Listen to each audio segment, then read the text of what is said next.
Hello everyone. Today we talk about how to fix the app of VivaCut.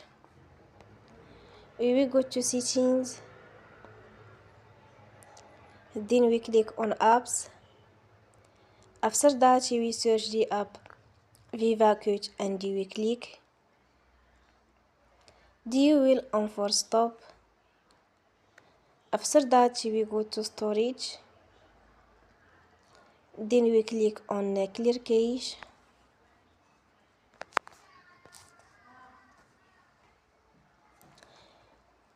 You will go to Play Store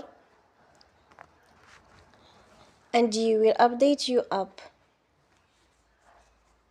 Don't forget to support us by like and subscribe. See you next time and thank you for watching.